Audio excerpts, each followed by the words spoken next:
Hello and happy Friday, and thanks for tuning in to RadioFreeRhinecliff.org. In this show in particular, correct me if I'm Norm. I'm your host, Norm, and I'm thrilled to be here tonight with Brian Tamm. Brian, thanks so much for coming. We're going to...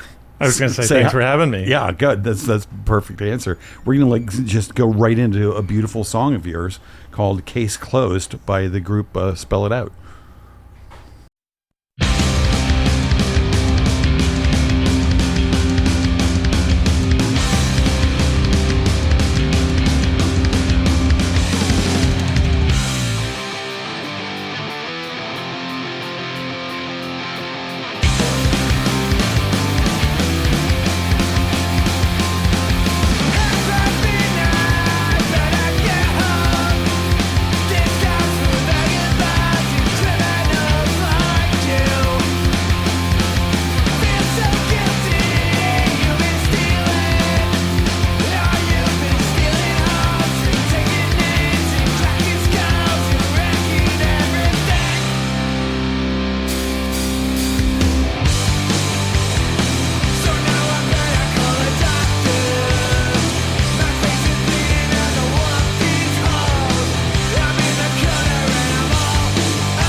That's fucking awesome. That was so good. How do you like hearing your own music? I like it. I mean, I wouldn't be in the band if I didn't like the music, you know? Yeah, but playing it's different than like hearing it recorded and stuff. Well, I hadn't listened to that record in a while, and then when you had asked, I started listening to it. So I've actually been listening to it all day. Oh, you have? Yeah. That's great. And is that band still around? Yeah. Is that an old band? No, that's a current band. We're all old and we all live far apart. Like the singer lives in Jersey, guitar player one of them lives in Brooklyn, the other one lives in like Monroe area, and right. The drummer is also from like Orange County, and the bass player's here with me tonight. Rhinebeck, yeah, I love that. And they always used to come here just to practice in Rhinebeck, but oh really? Now we found a little more centralized place. Where is that, pray tell? There's a rental place in Valesgate by Newburgh. Yep. Huh. A rental like studio. It's a crazy place.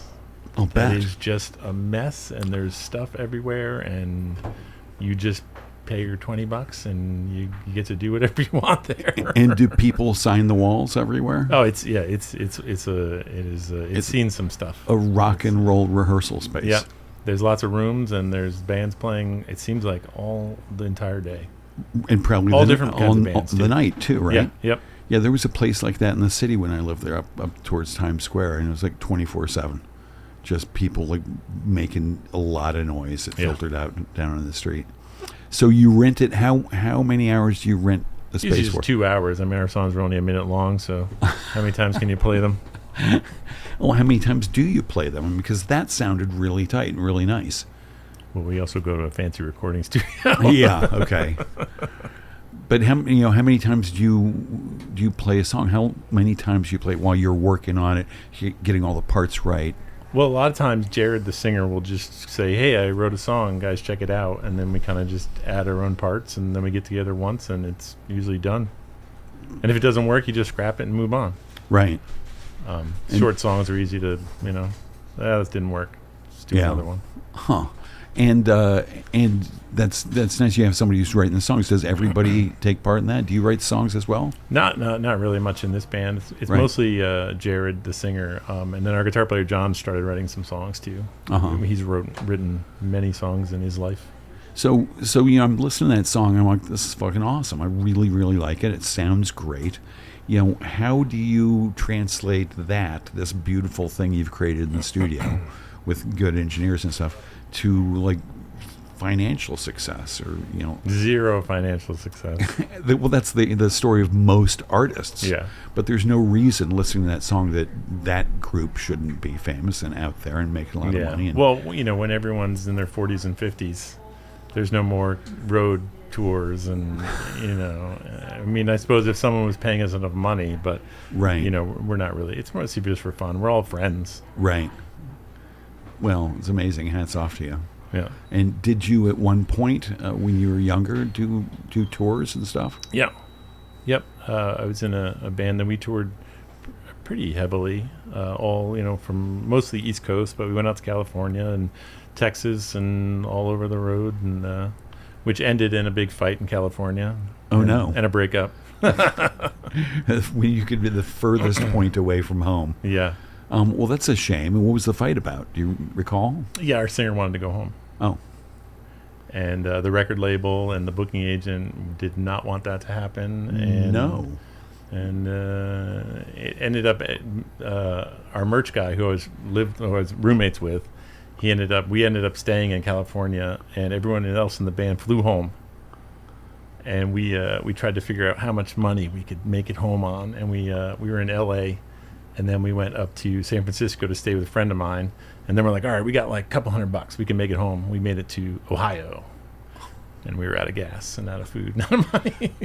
So we had some money, wired to us, and we made it. Okay, like Western Union. Yeah, it was Western Union. Yeah, we had to wait till a grocery store opened up, because it was probably 98, 99. Yeah. Right. And how old were you then? What was the band's name? The band was called Lounge. Okay. We were like a pop punk band.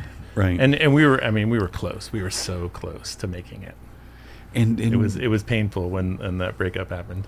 Oh, because when the singer freaked out, said I had to go home, everybody else is like, well, fuck you. We're not working with you anymore. Yeah, we're still friends. Actually, that's the recording studio we go to, is the singer from that band. Oh.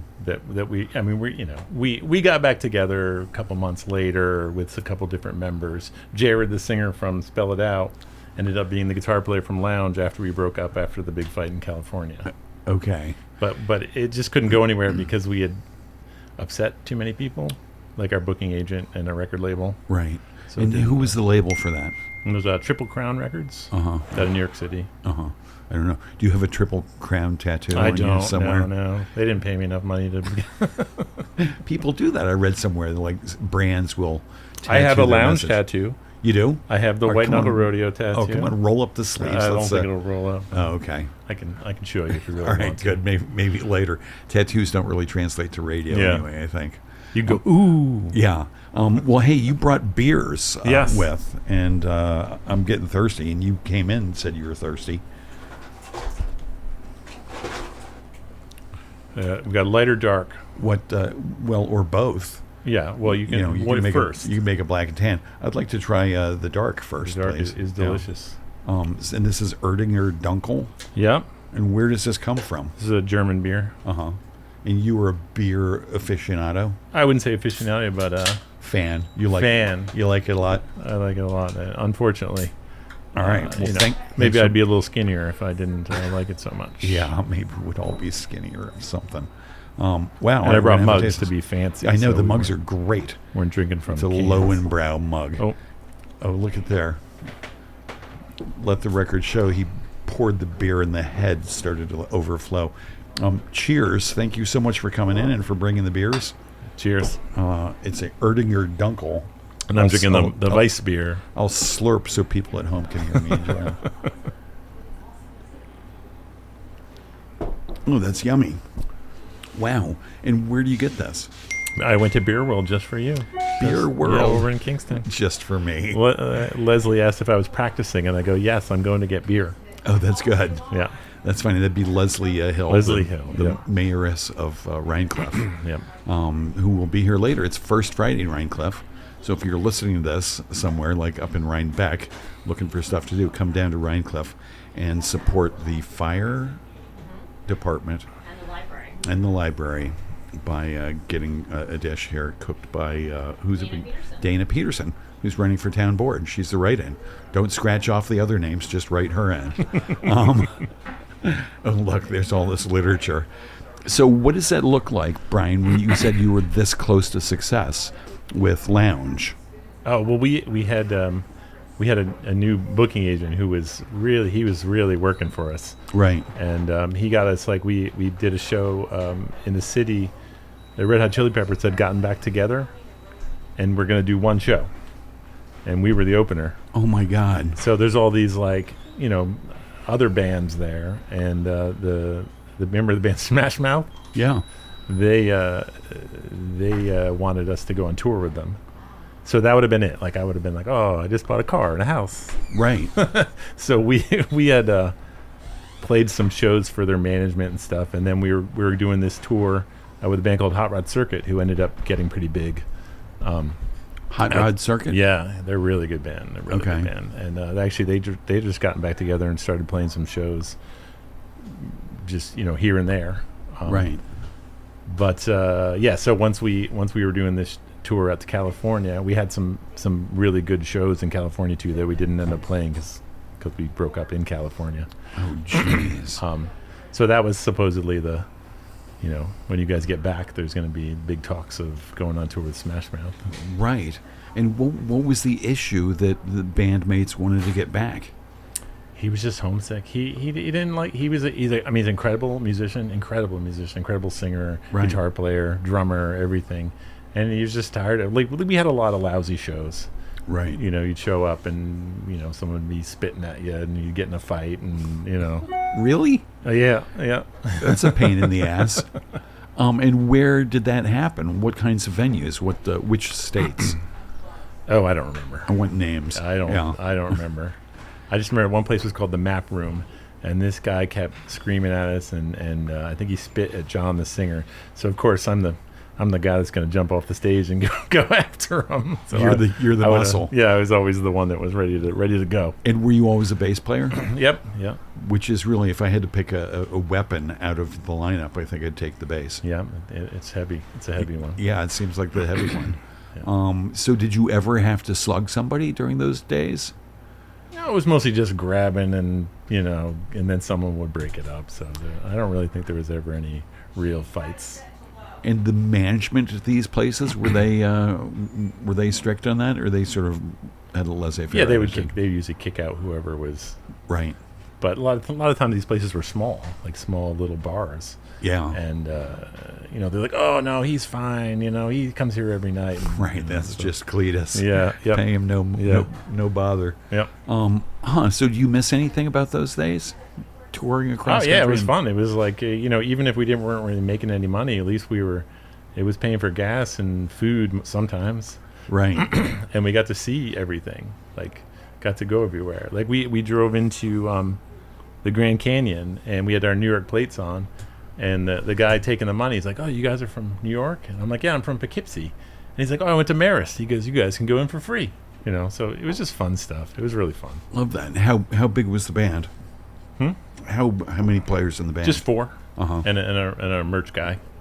4 and a merch guy. So you had drums, bass, lead guitar, Yep. rhythm guitar. Yep. And they kind of switched on and off who was lead and who was rhythm, but the singer played guitar. Uh-huh. And probably half the leads. It's an amazing thing for me watching somebody like playing an instrument well and singing at the same time. I can barely I've never been able to pull that off. I mean, just barely. Yeah, or like drumming and singing. Yeah. What? Those are, at least playing the guitar is like melodic. But yeah, it's amazing to see people using both sides of a brain like that. They seem like different sides of the brain. Yeah. Huh. So over the course of this, you must have written some songs. Or you're just not interested in that? Yeah, well, way back in the day, the local Rhinebeck band was called Lettuce Boy, which I have a tattoo of also. Oh, man. And we pretty much lived at the Rhinecliff Hotel. Uh-huh. And played there, every month. Lettuce Boy, same kind of lineup? No, that was a wild band. We started out, we wanted to be a funk band. Uh-huh. So we had saxophone, trombone, trumpet. Oh, wow. Flute. A drummer, sometimes a congo player, like Tess and Johnny Day Duran. Do you know them? It's very bad that I'm doing this because I'm forgetting their mother's name right now. Yeah. Grace. Oh, good. You know Grace. Yeah. Yeah, Grace Gunning. Yes. They're her daughters were both at times in Lettuce Boy. Mostly Johnny Day. She played saxophone for a long time. Oh, nice. And what were the years that you were playing at the Rhinecliff Hotel?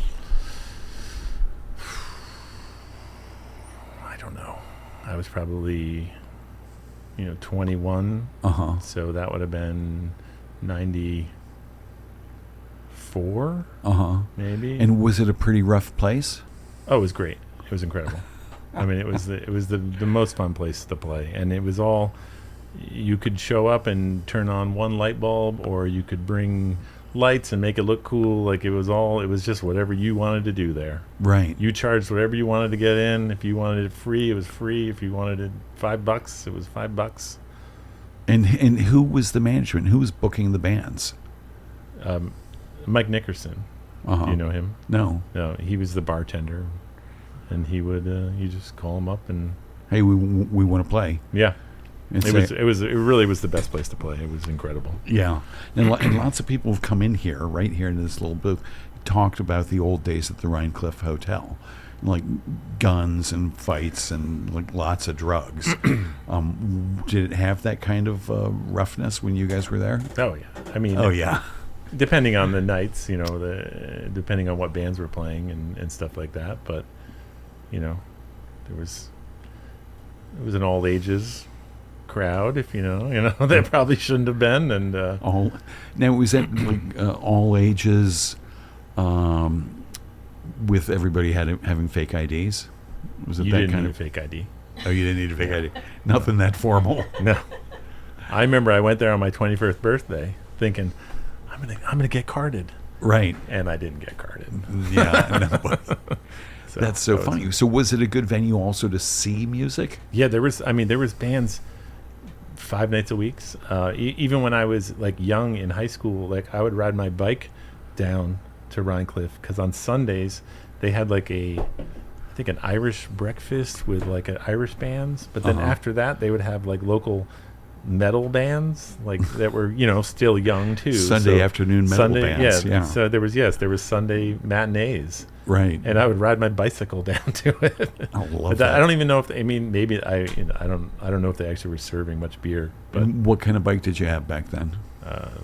a Ross, I think that I Ross. bought at the bike shop that's still in town. Oh, nice. But it used to be down in the Astor Square Mall. Uh-huh.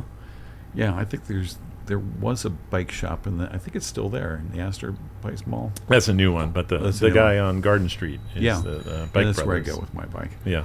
And so you rode your bike down from where? Oh, I lived right by the hospital. Okay, is that where you grew up? Yep. Right by the hospital. Yep. So I was Nice. born right there, and they just had to walk across the hospital parking lot to get there, to get home. To get home. Yep. And your folks, are they still around? No, they both passed away. Oh, I'm sorry to hear that. So is that house still in the family, or it's gone now? It is. We are doing an addition on it right now. I was building walls today, Oh, nice. and the plan is to move in. The plan was to move in probably about 2020, until COVID hit, and the price of lumber went through the roof. So we put Right. it on hold. Right. It's come down as much as I think it's going to come down. So Plus It's getting all the happening. permits and making sure you're code compliant and all Permits? that crap. what? Now this is your other job, and that was my clumsy segue. I like that. What is your job for the town of Rhinebeck? Zoning administrator. Okay. So when you come in for a building permit, I'm the first person that checks it to see if you can have it. Right. Yep. And what kinds of things do you look at to make that determination?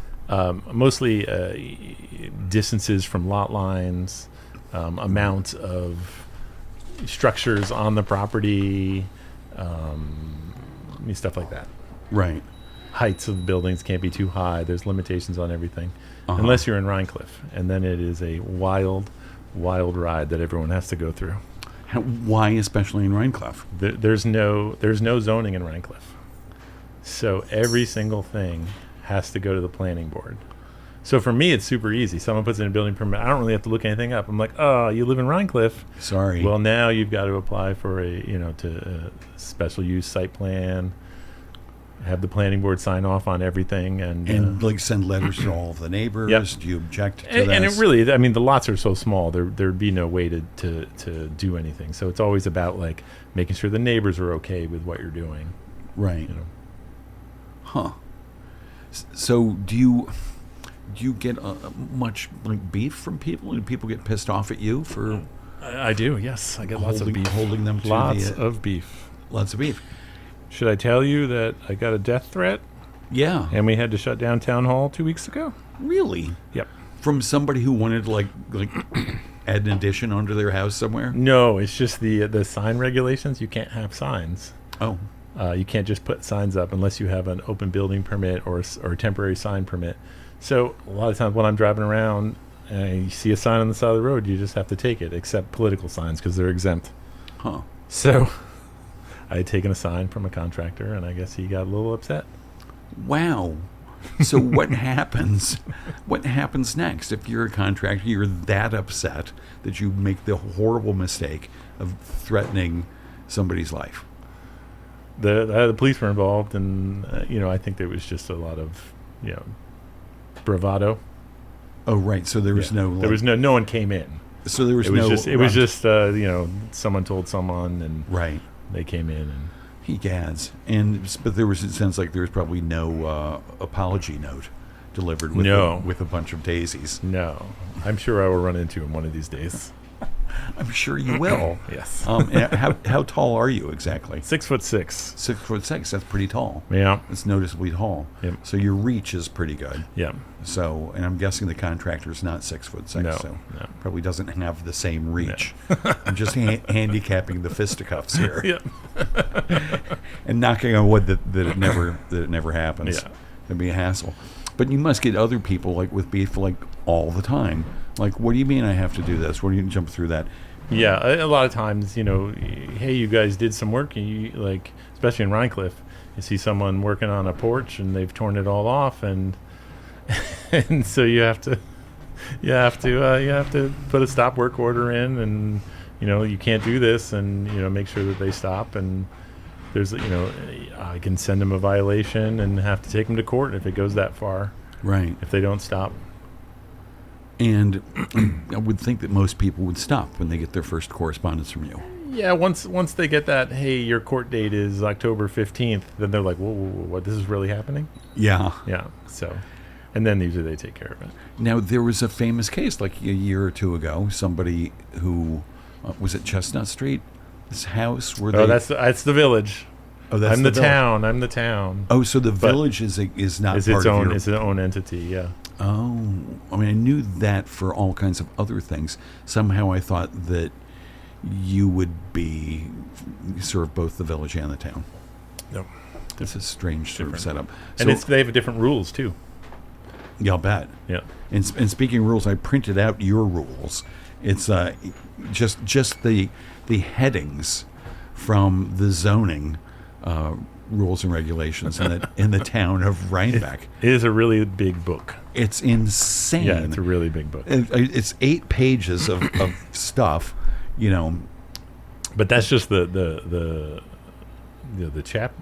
parts of the section. These are just the headings. Yeah, just the sections. Height exceptions, corner lots, architectural features permitted, accessory structure. Each one of these is a whole different, page of rules and regulations. Yeah, the book is so worn out because I just constantly flip through it, and I have to keep checking, and then I have to tell people, oh, it's section 138-62C, and that's what you're in violation of, or that's the reason you have to, go to planning board, or you need a site plan approval. I'm looking at 138 right now. 138 terms used in that's just 125-62 historic buildings. Well, that would be Rhinecliff, because all of Rhinecliff is historic.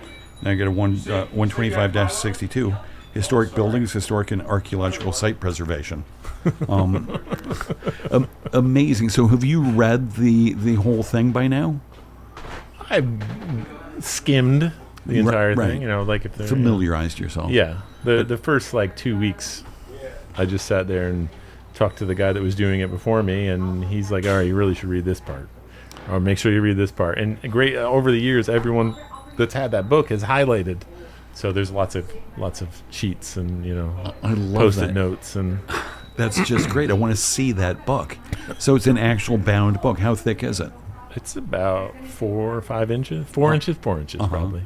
And have previous owners signed it and left notes for the? Yeah, there's notes in it, and there's all. I mean, not notes pertaining to it. They're not like, hey, keep the job, or you're going to quit in a year. That's what I'm asking. That's what I'm asking. That'd be kind of funny.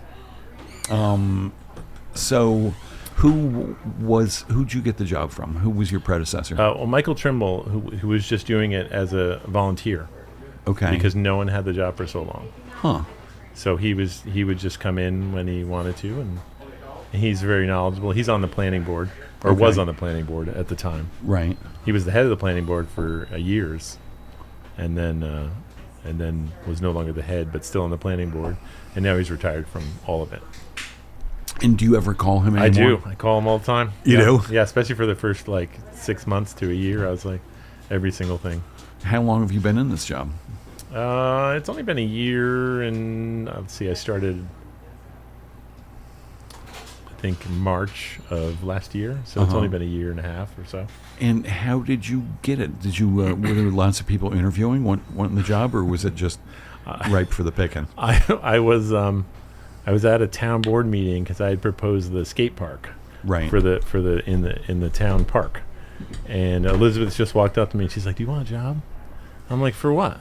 And she's like, "Oh, we need maybe a building or zoning or something." And I was like, "Yeah, I could see myself doing that in 5 years." She's like, "What about now?" And I'm like, "All right." Nice. and it's a paid position. Yeah. And you get benefits and stuff?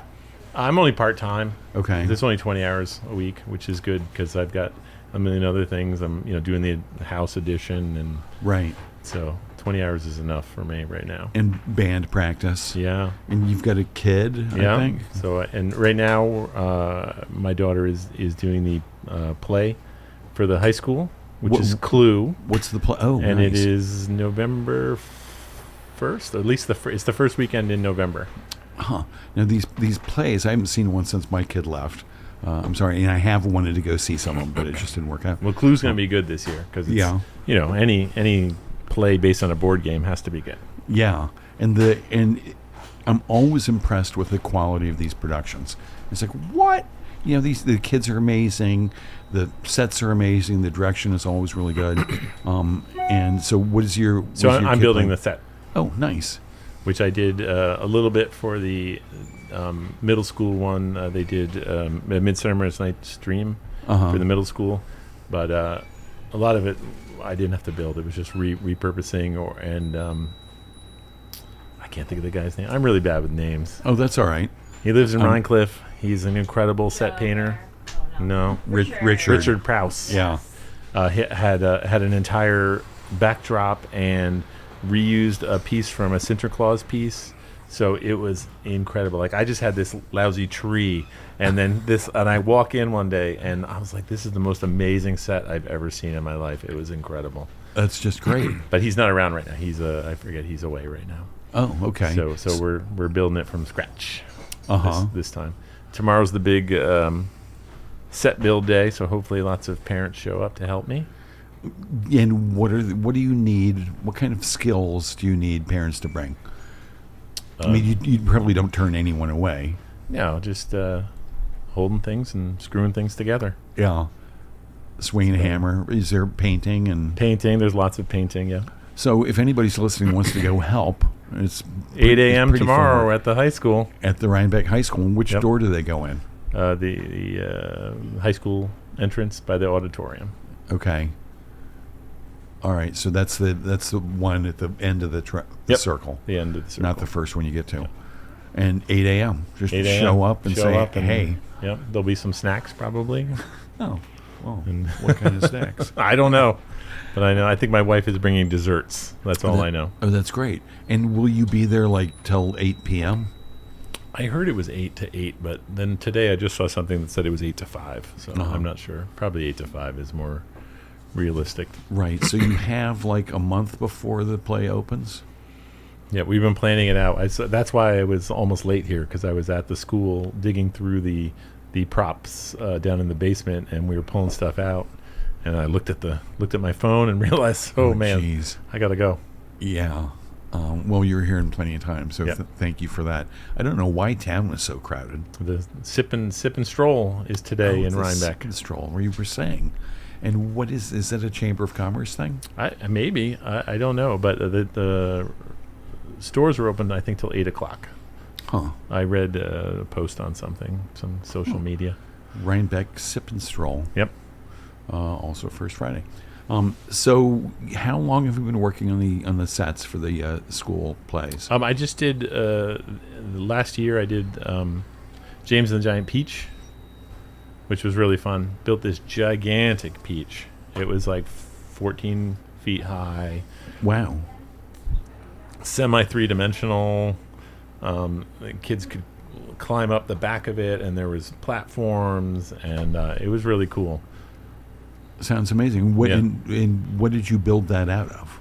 Plywood and 2x4s. And So were you bending the plywood to get the curvature of the peach? no, well, it wasn't. It's super three-dimensional. It was a flat back. The base was a semicircle that was raised up, so you step onto it, you'd be in it, and then there was the shape of an arch of the peach that was a foot off of the back, so it gave it some three-dimensionality. I gotcha. So do you build models of this stuff to sort of see how it's going to be, or you just Wing it. you wing it? You And envision it? the thing is, I don't really envision it. I had another dad, Ben Pinder, Oh yeah, who was a local artist, yeah, he's and, amazing. and a friend of mine, Dan Chester, who works out at the Performing Arts Center. And they kind of sketched it out on big sheets of paper, and I just transferred it to plywood. Just sort of winging it. Yeah, it was all winging it, and it was cold out, so I was building it little pieces at a time in my garage, and then I'd load it up and bring it to the school, and I didn't know I had this opportunity to get all this help. I was just like, I'll just do it by myself, I guess. Right. And the help is the high school kids who are yeah, there's a tech decent crew this year. It seems like we just had a meeting with them to discuss what tomorrow's plan is. Right. And I don't know. It's just fun. What a blast. Yeah. And is your kid going to be in Clue? Yeah, she is the Professor chef. Peacock? So she dies pretty early. If you've seen the movie, she dies pretty early. So I haven't seen the movie. yeah, it's a pretty good movie. Tim Curry Right. is in it, and Love Tim there's Curry. actually the cast is really good. I'm terrible with names, so Right. But everybody can look these it really up, popular women and that guy And that actor the guy, dude. the guy Yeah, that was I actually the love singer him. from Spinal Tap. Oh, yeah. He's in it. Oh, Christopher Guest? that That's the his only name? Spinal Tap name I know. The blonde guy. No, jeez. I didn't know there was going to be a quiz. Yeah, Lenny. Yeah, Lenny. Lenny. Lenny and Squiggy. Well, what a blast. That must be very satisfying to build a set like that. Yeah. And last year I volunteered because Daphne was going to be in it, and she was a middle schooler, and they had opened it up to middle schoolers to join. And when she showed up to audition, she's like, "I'm the only middle schooler here." She's like, "You got to pick me up." I'm like, "I'll be no. right there." But you had already So volunteered. it was still fun. So Yeah. Huh. So what a blast. People can go online somewhere, like the high school website. there's to- pictures of the to peach get- up there. There's some cool. It came out really neat. Right. And did you have building and construction experience before all this? Yep, I've been doing construction for all the time, my whole life, because I never had a job per se that you'd clock in, because I was always in a band. And you got to be ready to go. You got to be ready to leave. You got to be ready to play the Warped Tour in the summer. You got to be ready to do all that Right. fun stuff. So yeah, I used to, when I was in college, I worked nights at the school doing cleaning, or in the summers, even in high school, I worked at the school in the summer, like scraping the gum off the chairs and inside the Yes. lockers and cleaning all the windows of the entire building. Wow. And so I would work after school. Like I would get out, and they gave me like 4 hours a night, so I'd go in at 8 o'clock and work till midnight or whatever I wanted. And then I ended up working in the summers doing the grounds and Oh, that's nice. all that fun stuff. And I ended up meeting the guy that worked there, Brian Butler, who is a Rhinecliff native that passed away maybe about 15 years ago now, 16 years ago. But him and I were inseparable. We worked 6-7 days a week. We would work at work. We'd work after work. We've worked for, I've been in every house in Rhinecliff. I've been in this building for Richard. I've been everywhere. We would just be those two guys that would do anything. Huh. And when he passed away, I guess it was probably maybe 16 years ago. I was like, all right, I'm going to start doing this full time, so I don't need a day job. I was also screen printing T-shirts, the stuff you just got to do jobs to make some money, Right. and keep it fun. And I saw somewhere when I was looking up online the name Relaxer Graphics. That was my screen printing. That you really dug deep. Holy cow! Uh-huh. And do you still do any of that? Do you still have the? I still have the printing? equipment, and hopefully when we move to the house that we're doing the additions on, we'll be able to set that stuff up, even just for fun. It's just fun to print T-shirts and posters, and it's just great fun. Yeah. Daphne really wants to do it. She's like, oh, I want to make my own T-shirts. So Right. hopefully I'll be able to set that up. And then you make them, you sell them at gigs. The merch guy does that. Yeah. And then do you ever walk around and see somebody wearing a T-shirt from one of your bands? Not Be so much like, anymore. oh my Well, God, yeah, look, L there's Front now with L Front, the current band, Spell It Out. But Current band. Yeah. Yeah. I guess it all depends on. And do you do all the graphics? No, I mean our first album with Spell It Out, we had Andy McDonald, who is a comic book artist. Oh, sweet. He works for Marvel and stuff. Yeah, the graphics are really nice. And he used to live in Hudson, so I knew him from that, and he drew up the cover for us. And we always just call up some artist friend of ours, and say, hey, we need something cool. The cover for the latest album? There's the one that's like the space, one in space. Yeah, that was Right. Andy McDonald. All right, cool. And that's from L Front, right? No, that's Spell It Out. Oh, Spell It Out. Okay. Well, we've got we played the Spell It Out song, and we've got an L Front song to listen to now. All right.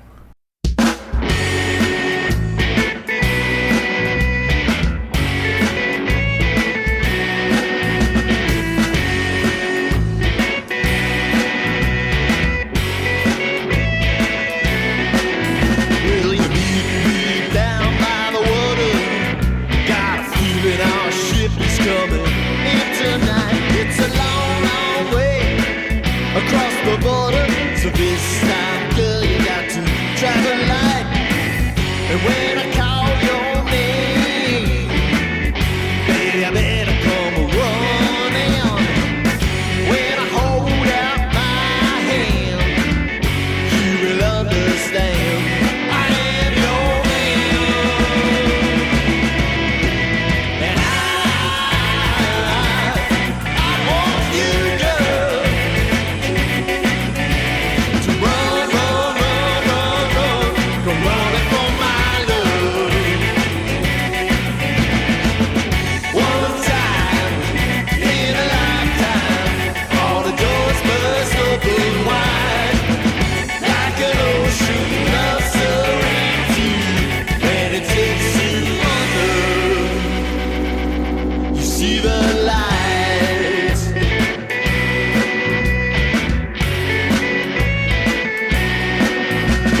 was amazing. That's so good.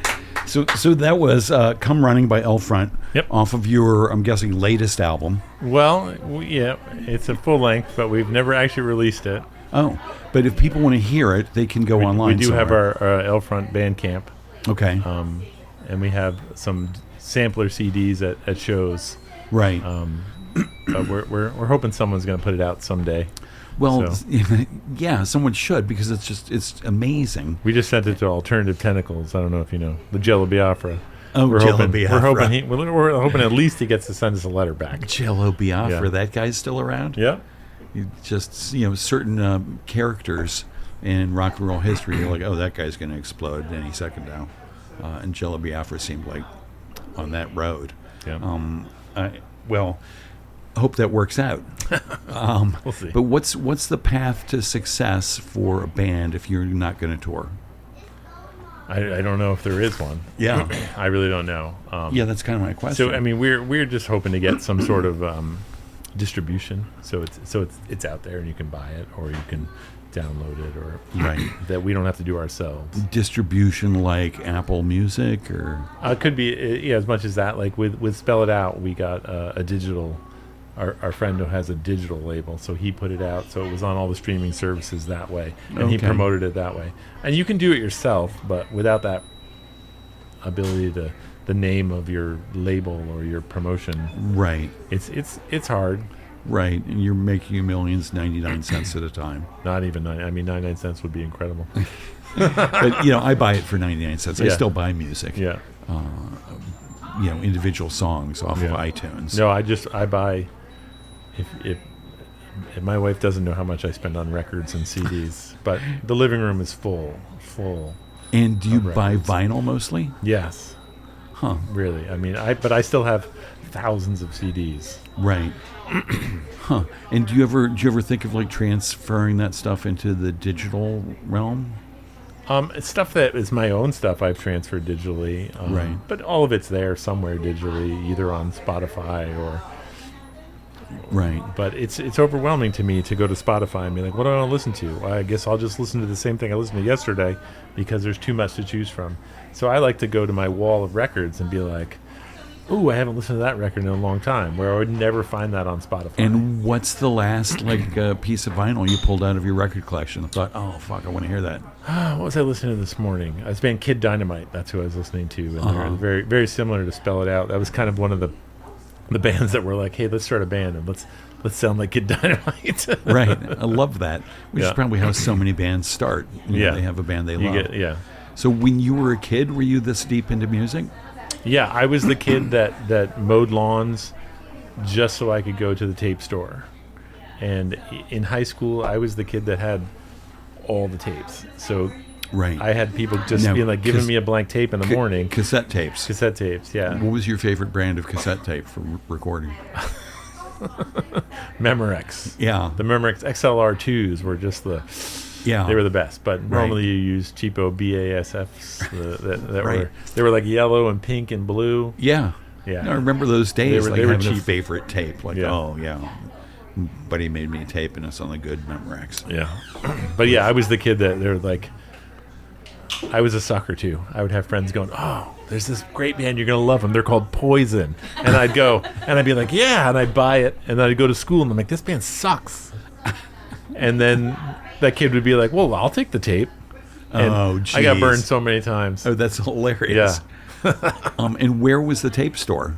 In the Kingston Mall, there was a really good one. It was like Record Town or something. Record Town. Yeah, it was in the Kingston Mall, and it was huge. It was really big.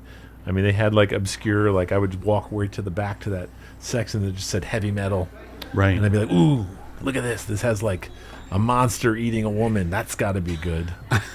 And I'd buy it. Right. And it didn't always work out, but No. sometimes it did. Yeah, and then they had like cut out bends, for $1 an album or whatever.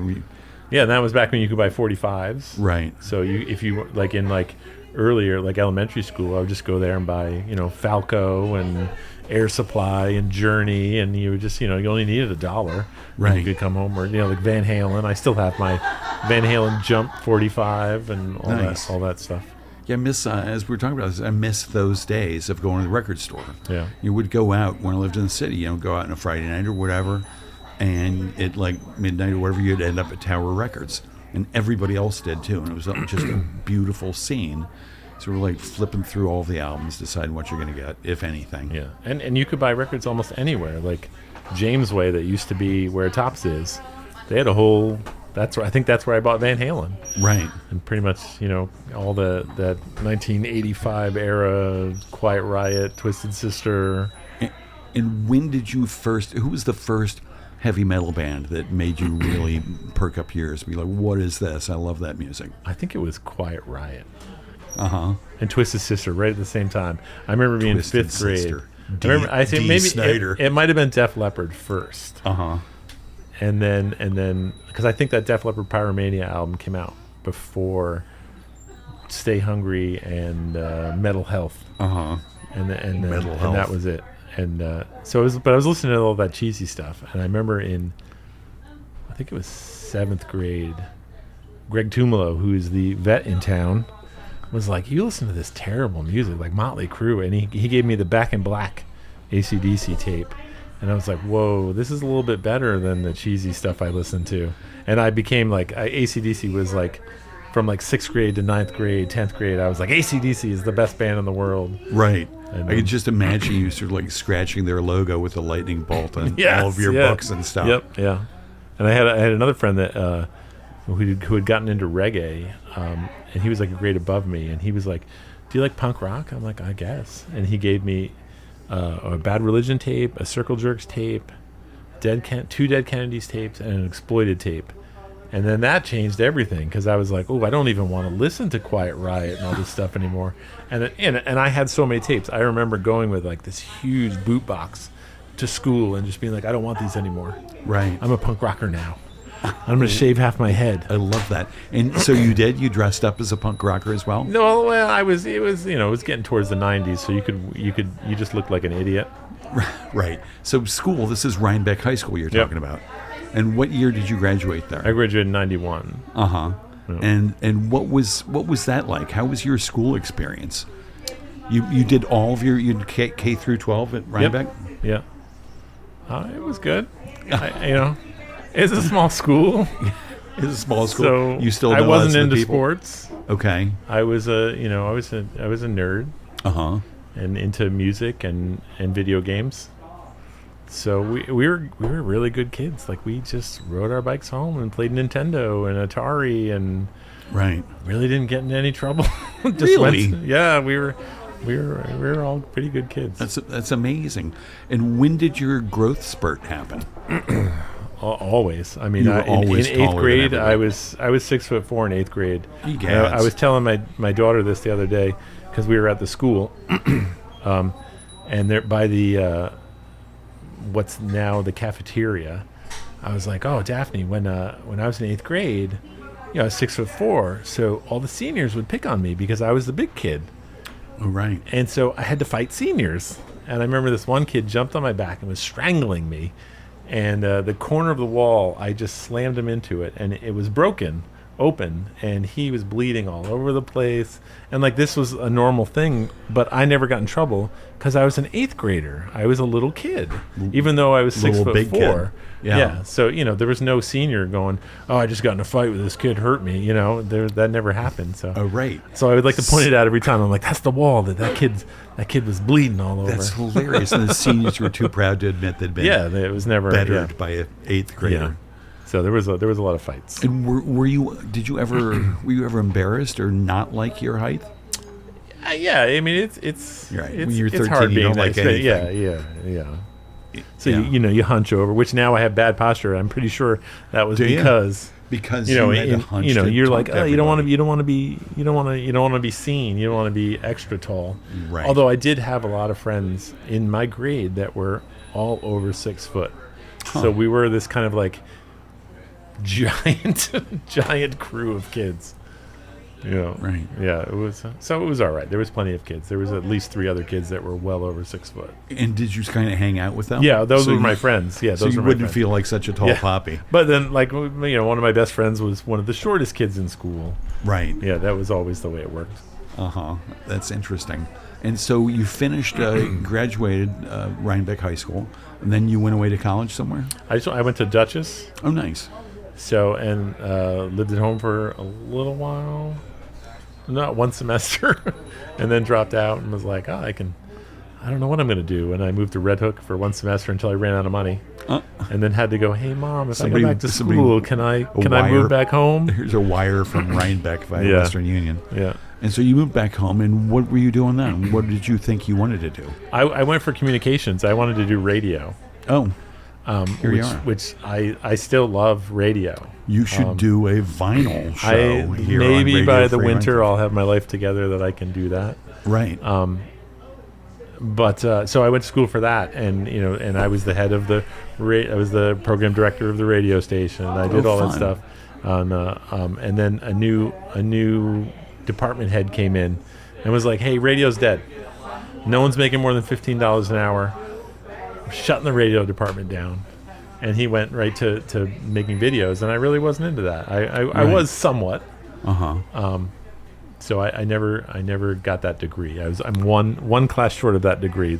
And I even finished the project. I finished it late, and the teacher never handed in the grade. And I would go there every few months. I'd be driving by, and I'd be like, "Let me go find this guy." He's like, "Oh, I'll take care of it." And he never did. So I never got my degree. So, but then I transferred to New Paltz anyway, and switched to music. Okay. And then I dropped out because I was in a punk rock band. Touring because you were doing it. Yeah, I was teaching this. I was class. taking upright bass lessons, and from this incredible bass player. I mean, he had played with everyone. I mean, he had his list of everyone he played with. He was an incredible bass player, and I finally was like, "Listen, I'm going to drop out, and I play in a punk rock band." Right. I'm like, "Make me better at punk rock." So I brought my electric bass in, and we started doing that, and then I dropped out. You dropped out to tour with your band and play music. Yeah. I kept thinking I was going to go back, and every once in a while I'd go back and take a couple classes here and there. But right. And who were some of the bass players you really love, or you really studied their playing? I really like Carl Alvarez from The Descendants. I don't know if you know them. And I don't know him, but what is it that you like about the way he plays bass? Just super cool bass lines. Just super cool in a punk rock scene. I also like Flaus Chloride from the Dead Kennedys. I think he is an incredible bass player. Yeah. But growing up, I always thought Flea was the coolest. Yeah. And so I was always trying to do that slap bass stuff, early Lettuce Boy stuff. And then it was kind of incredible playing with the Chili Peppers because, I was like, hey, you were everything. Right. And to my senior prom, I wore a Red Hot Chili Peppers T-shirt. Right. And I was like, hey, this is what I wore. I brought a picture to show the Chili Peppers that I wore. And what did they say? Flea was super cool. We were just being annoying, trying to get him to give us free stuff. So right, because that's the gig. Yeah, because I'm like, you guys are rich and you get free stuff. We don't have any money. Give us some free stuff. Right, give us some gas money, Flea. Yep. That must have been a blast. And you just did the one gig with them? Yeah, it was just one gig, Bowery Ballroom, and it was like they weren't even a band. They had broken up at that point, and so they had gotten back with John Frusciante, the guitar player. Yeah. And that was like a see what they were going to do kind of show. Right. And they ended up getting back together and putting out however many 1,000 albums after that. But right. Yeah. Huh. Fucking amazing. What a great story. So you did your wife go to Rhinebeck High too? Yep. Nice. She did, yeah. And did you all know We did each not other? go at the same time, though. I just want to point that out. Yeah. I was a janitor at the time when I met her. Okay, so you had graduated, but I graduated. You were still working there. Yeah. And how did you get that job? That's the kind of job that so often, like, somebody's parents have an in. And well, in the summers, they used to hire kids to do painting. And just general, hey, move these rooms around. So I think in like summer of 10th grade, I started working there, and actually it's pretty crazy. They had us on scaffolding in the middle of summer in the gym, removing the insulation. Kids. Right. No PPE, no masks, no nothing. No mesothelioma. We'd go home at lunch just to shower to try to try to be able to breathe and not itch. It right. Was, That's tough. Yeah. Huh. Well, I have so many more questions. We're running out of time. We got 2.5 minutes left. But let's talk about the skate park. Okay. Which has been a project of yours for quite a while, and now it's happening. Can I tell you why I joined the park committee? Yeah, hell yeah. Because I was on Facebook, and this guy Norm was bitching about the trees getting cut down. Oh yeah, those fucking trees. And I was like, man, these people just bitch all the time. No one does anything. I'm going to join the park committee. Oh, that's good. That is really the reason I joined the park committee. Oh, that's amazing. I love that so much. And at that point, somebody said to me, like, "Why don't you do something?" I'm like, that was me. No, it wasn't. It was. I think I posted online. Mensch said, "Why don't you step up and do something?" I was like, "I'm there every week, cleaning off the tennis courts, blowing them, sweeping them, getting the water off of them, putting up the screens, you know." So yeah, I'm a tennis player, and the trees were great. They were windscreen, but those trees were there when I was taking tennis lessons in third grade. Trees. Yeah, they weren't trimmed or anything. So that was my thing. It's like, well, they should come down because they were so overgrown. But everyone was upset that they were coming down. Oh, I don't remember too many people other than me being really upset. Yeah, it was you. Anyway, you joined it. So I joined the park committee. I take credit. So I kind of get credit for the skate park. You made the skate park. That's great. So yeah, I joined the park committee, and they said, I was like, oh, what can I do? And I remembered seeing that there was a skate park on the thing. I'm like, is there a skate park? And they're like, why, you want to do that? Sure. So my wife and I did a whole proposal, and it was during COVID, so we had to do it online. Okay. And we went in front of the town board and proposed all of the stuff. And via Zoom. Yeah. And what did the proposal entail? Just we had gotten some estimates, and we had gotten I don't know if you know Nabil Jabari. He is a 14-year-old, but at the time he was 10 or 11, and he had gone around and got like about 500 signatures of local. He would go to the farmers market every weekend and hey, support the skate park, and there was another kid that had done an online petition, and so we proposed that, and we proposed, hey, it's going to be great, kids are going to want to do this, and nothing to do for kids in Rhinebeck, and they went for it. When's it going to open? You hope before winter. All right, perfect. And guess what? We're out of time. All right. Brian Tamm, thank you so much for being here. Thank you for having me. Thanks for tuning in. Come down to First Friday in Rhinecliff, or the Sip and Stroll in Rhinebeck. Brian, the best. Thanks for coming.